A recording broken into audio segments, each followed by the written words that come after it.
Alright guys, welcome to my channel. We're building a table because Furniture Barn had this like big massive deal, and now we're going to build it, and we're never going to use it because we don't actually like live in this house. This is just the vlogging house. Daniel, but it's IKEA. You gotta be cool enough to use IKEA on our hands. I know. So much other things.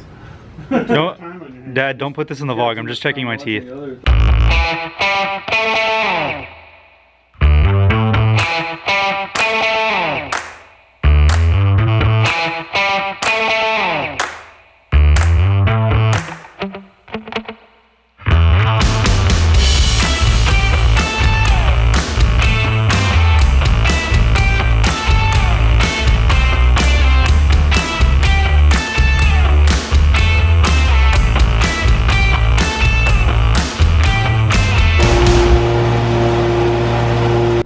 Can you hear that?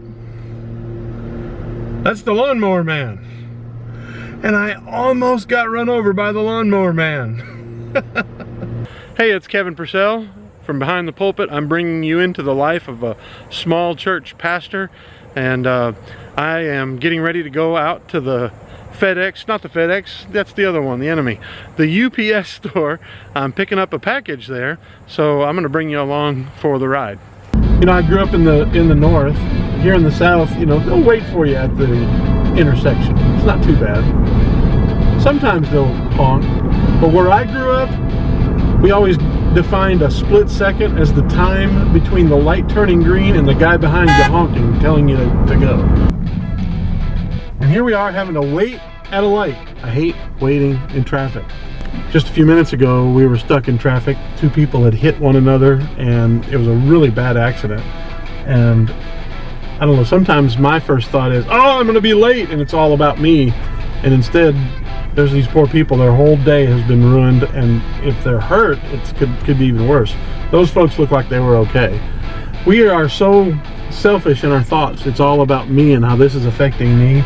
And yet there's a person whose life is totally changed in an instant. And so I have to wait, you know, an extra 30 minutes or 30 seconds, depending on how bad the traffic is. We live in a world that's set up for us to be impatient. And now we get to go. Green, go, go, go, go. Here we are. It's another red light. It turned green right as I got.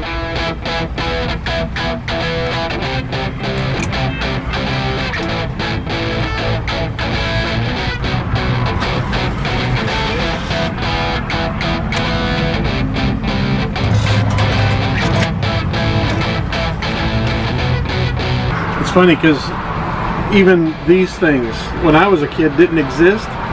You had to write a check, take it somewhere, and get it cashed. In a lot of places, if you wrote a check and deposited it, there might be like a hold on that money, so you couldn't even get it out right away. And that hadn't hit me in a long time. Until recently, I got a large check and I had to wait 7 to 10 days in order to get it out. But now, most of the time, you just come up to one of these things, punch in some numbers, and zip, you got cash. Well, we made it here to the UPS store. It's time to go in and pick up these Wi-Fi access points that I'm getting for the church. So let's go.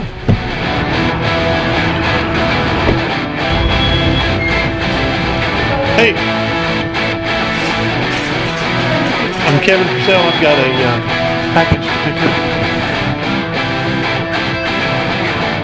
Look at you funny like, what do you have that camera for?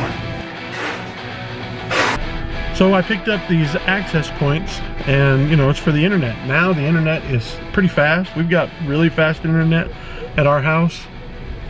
And you know, I can remember when I used to have to dial up and it took forever. And you know, you had one phone line for your internet and your telephone. People would call you and they couldn't get through, or someone else would want to make a phone call while you're downloading some big huge game file, which huge game files back then were like 250 megabytes. That's nothing now. So we're in this society now where everything has to be super fast, everything has to be really quick, and I don't like to wait for anything.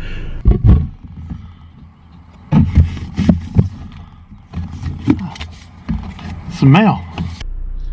Well, every once in a while you get a fun little surprise, and today I got a fun little surprise. This is a written letter from my youngest son. Here's the crazy thing. My youngest son lives with me in the same house. The return address is my son in the same address.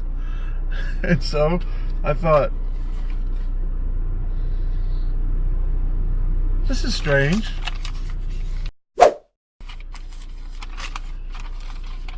And it was so wonderfully sentimental. To my father, comma, my assignment for English 3 was to write a mail-ready letter. My teacher didn't specify to whom I should write this, so I thought I would choose you. Anyway, classes are great. I see you every day. I have no idea when you will get this. I hope you enjoy my letter. Your son, Daniel. Daniel, I did enjoy your letter. Yeah, just kind of junk mail. Yeah, more junk mail. Where should I park? Anywhere along this road. Just anywhere. Where are we going? You go, That door right there? go through there. Hey, visitor parking. That's for us.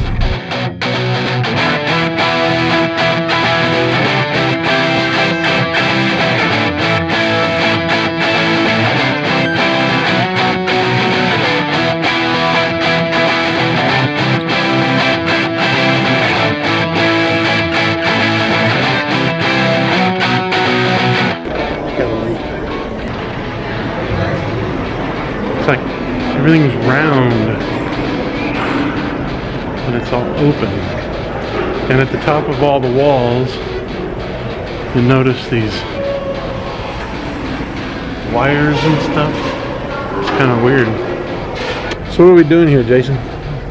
Alright, we're just waiting on these 2 cross-country runners that Why'd they get the award? they finished it. They were the top 2 finishers from Eastburg in a cross-country race last week.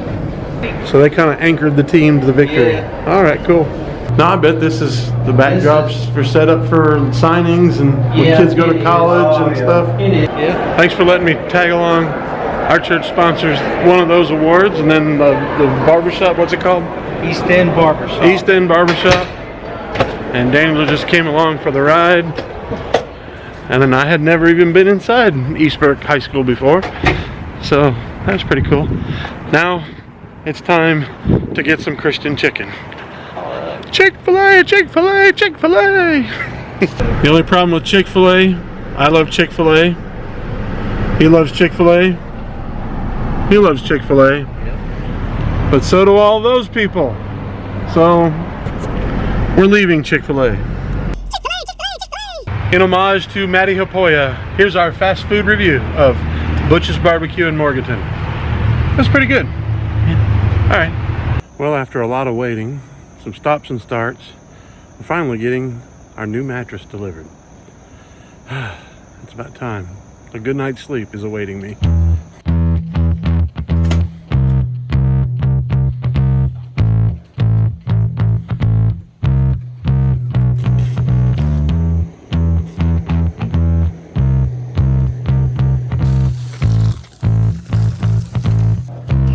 This is part of the old base, which they were kind of supposed to take that off, I believe.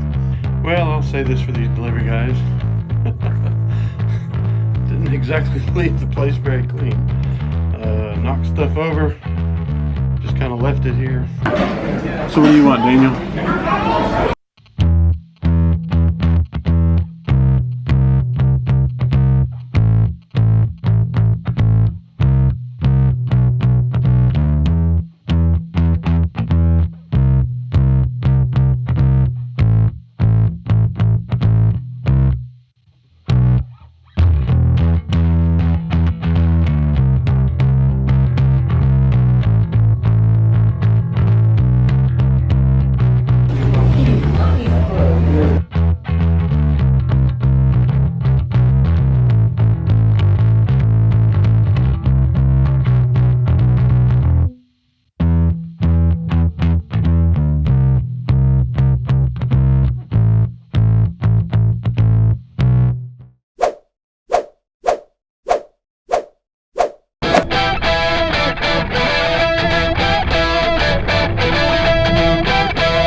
we're done with our Chick-fil-A, and it got me thinking as I sat here, you know, one of the things that an impatient society does bring us is good service at Chick-fil-A. Have you ever noticed that you go into a Chick-fil-A, the drive-thru can be all the way out onto the road almost, and yet you still get through there in about 5 minutes. And they hand you your chicken, and then they say, "My pleasure." That's one of the things I actually like about it. But, you know, when we have to just sit and wait for food and think about places all over the world where, you know, they don't even have decent food to eat. They gotta go out and kill their food or catch their food or grow their food. They can't just run into a fast food restaurant like this. And yet we in America, if it takes us more than 5 minutes to get our chicken, we're starting to get pretty ticked off.